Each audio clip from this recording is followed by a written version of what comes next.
Bismillahirrahmanirrahim. Assalamualaikum warahmatullahi wabarakatuh. Sahabat beriman, kisah Nabi Ibrahim alaihissalam dan juga Ismail jadi asal muasal Idul Adha dan juga ibadah kurban. Dalam sejarah kurban dalam Islam berawal dari Nabi Ibrahim alaihissalam yang saat itu mendapat mimpi menyembelih putra kesayangannya yaitu Ismail.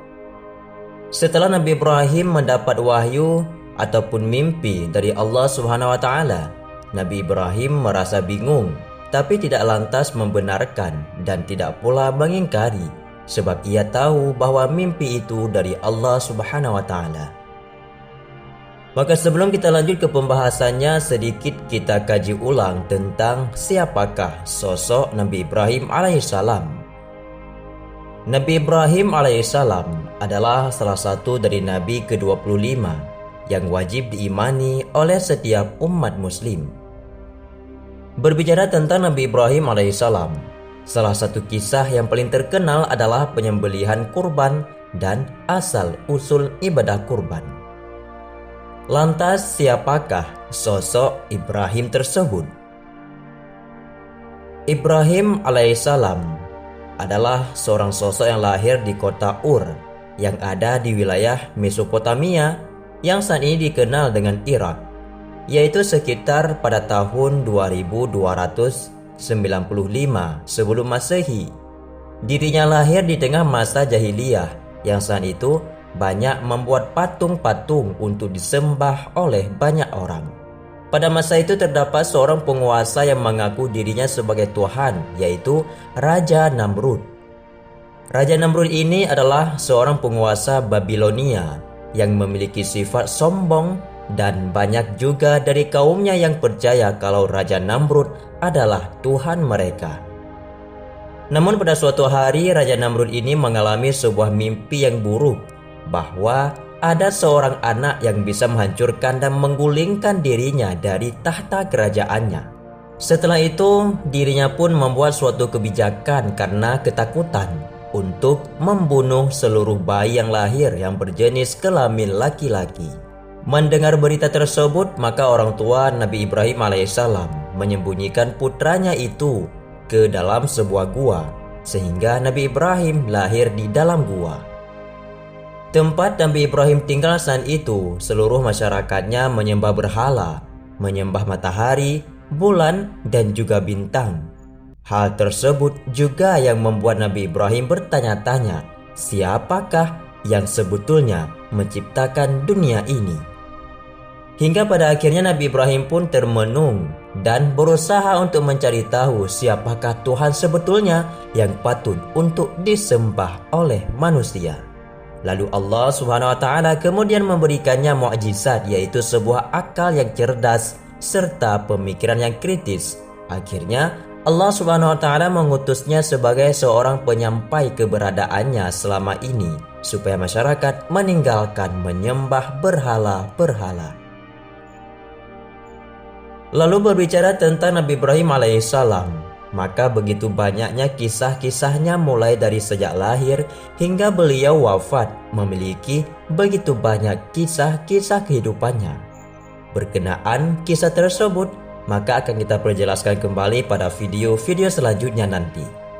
Namun yang ingin kita bahas pada video kali ini adalah tentang kisah asal-usul kurban dan kaitan kurban dengan Nabi Ibrahim alaihissalam dan juga Nabi Ismail alaihissalam.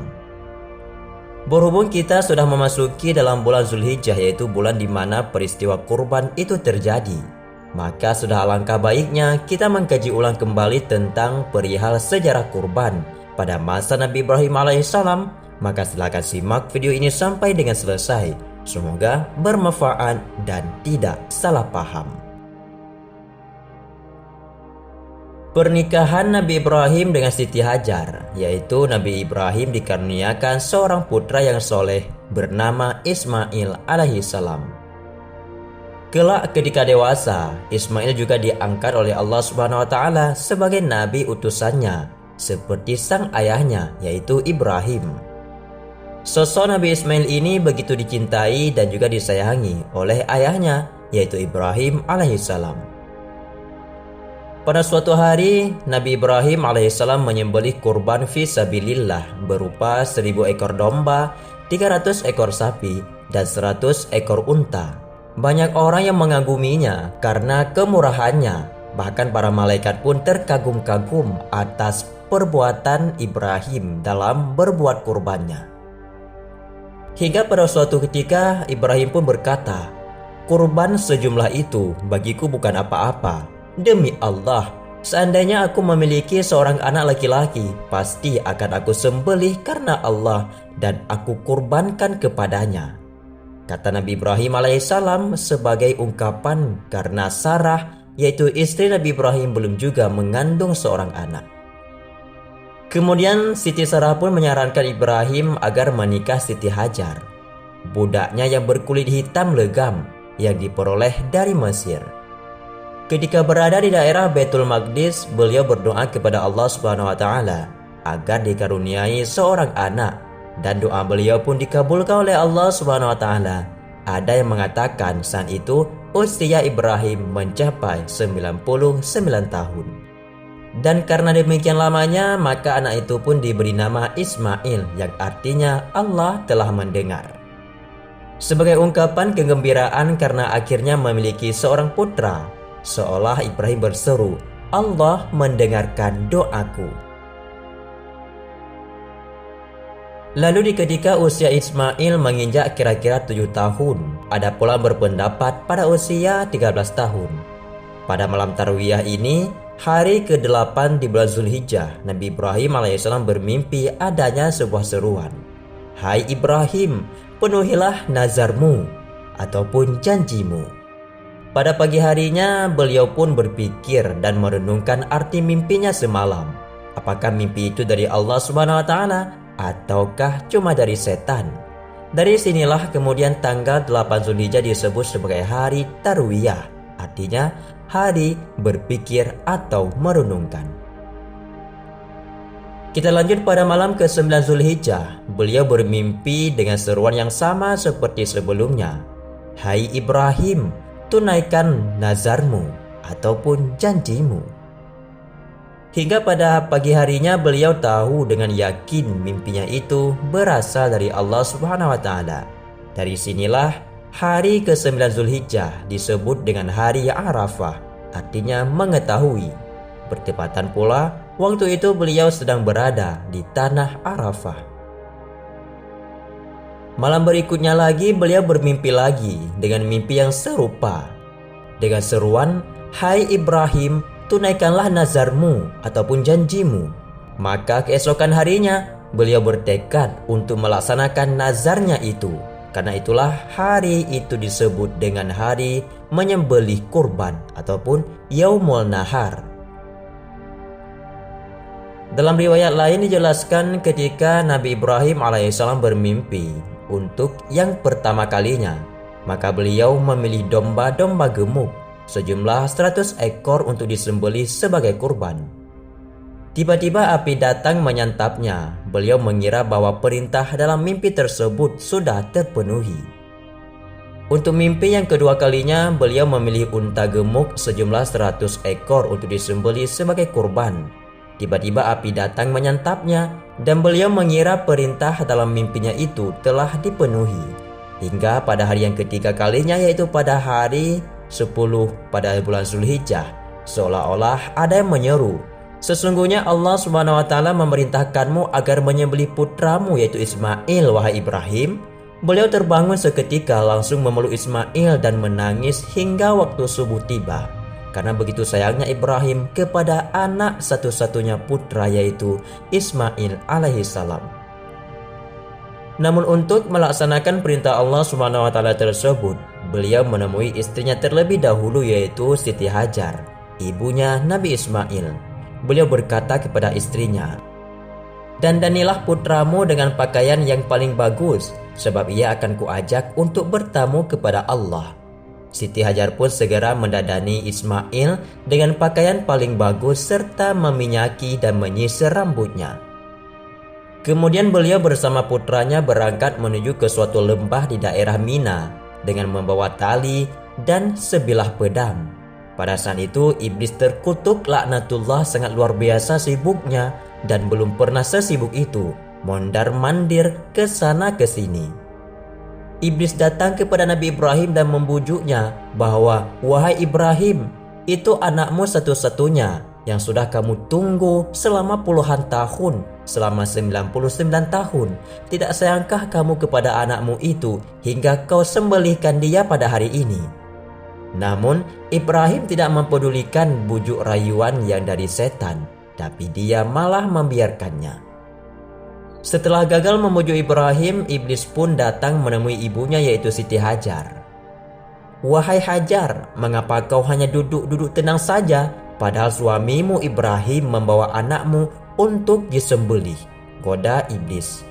Tapi Hajar tak tergoda, lagi-lagi iblis gagal untuk kedua kalinya. Namun ia tetap berusaha untuk menggagalkan upaya penyembelihan Ismail. Maka syaitan pun menghampiri Ismail seraya membujuknya, "Hai Ismail, mengapa kau hanya bermain-main dan bersenang-senang saja? Padahal ayahmu mengajakmu ke tempat ini hanya untuk menyembelihmu. Lihatlah, ia membawa tali dan juga sembilah pedang." "Demi perintah Allah Subhanahu wa taala, aku siap mendengar, patuh dan melaksanakan dengan sepenuh jiwa ragaku," jawab Ismail dengan mantap atas perkataan bujuk goda iblis tersebut. Ketika iblis hendak merayu dan menggoda dengan kata-kata lain, maka Ismail memungut sejumlah kerikil di tanah dan langsung melemparkannya ke arah iblis hingga butalah matanya sebelah kiri. Maka iblis pun pergi dengan tangan hampa. Dari sinilah kemudian dikenal dengan kewajiban untuk melempar kerikil ataupun jumrah dalam ritual ibadah haji. Dalam Al-Quran pada surat As-Saffat ayat 102, Allah Subhanahu wa taala berfirman, "Sesampainya di Mina, maka Ibrahim alaihissalam berterus terang kepada putranya, 'Wahai anakku, sesungguhnya aku melihat dalam mimpiku bahwa aku menyembelihmu, maka pikirkanlah apa pendapatmu.' Ia Ismail pun menjawab, 'Hai bapakku, kerjakanlah apa diperintahkan kepadamu. Insya Allah kamu mendapatiku termasuk orang-orang yang sabar.' Mendengar jawaban putranya, legalah hati Nabi Ibrahim alaihissalam dan langsung bertahmid mengucapkan alhamdulillah sebanyak-banyaknya untuk melaksanakan tugas ayahnya itu. Ismail berpesan kepada ayahnya, 'Wahai ayahandaku, ikatlah tanganku agar aku tidak bergerak-gerak sehingga merepotkanmu. Telungkupkanlah wajahku agar tidak terlihat oleh ayah sehingga tidak timbul rasa iba. Singsingkanlah lengan baju ayah agar tidak terkena percikan darah sedikit pun sehingga bisa mengurangi pahalaku, dan jika ibu melihatnya tentu akan berturut berduka cita. Tajamkanlah pedang dan goreskan segera di leherku ini agar lebih mudah dan cepat proses mautnya. Lalu bawalah pulang bajuku dan serahkan kepada ibu agar menjadi kenang-kenangan baginya, serta sampaikan pula salamku kepadanya dengan berkata, wahai ibu, bersabarlah dalam melaksanakan perintah Allah. Yang terakhir, janganlah ayah mengajak anak-anak lain ke rumah ibu, sehingga ibu semakin menambah bala sungkawa kepadaku. Dan ketika ayah melihat anak lain yang sebaya denganku, janganlah dipandang seksama sehingga menimbulkan rasa sedih di hati ayah. Sambung Ismail berpesan kepada Ibrahim.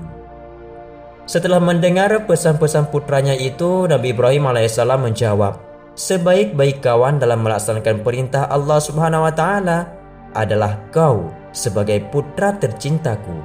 Kemudian Nabi Ibrahim alaihissalam menggoreskan pedangnya sekuat tenaga ke bagian leher putranya yang telah diikat tangan dan juga kakinya, namun beliau tak mampu menggoresnya. Ismail berkata, wahai ayahanda, lepaskan tali pengikat tangan dan kakiku ini agar aku tidak dinilai terpaksa dalam menjalankan perintahnya. Goreskan lagi ke leherku agar para malaikat mengetahui bahwa diriku taat kepada Allah dalam menjalankan perintah semata-mata karenanya. Nabi Ibrahim alaihissalam pun melepaskan ikatan tangan dan kaki putranya. Lalu beliau hadapkan wajah anaknya ke bumi dan langsung menggoreskan pedangnya ke leher putranya dengan sekuat tenaganya. Namun beliau masih juga tak mampu melakukannya karena pedangnya selalu terpental. Tak puas dengan kemampuannya, beliau menghujamkan pedangnya ke arah sebuah batu, dan batu itu pun terbelah menjadi dua bagian. Lalu Ibrahim berkata, "Hai pedang, kau dapat membelah batu yang sangat kuat ini, tapi mengapa kau tak mampu menghubus daging yang lunak ini?"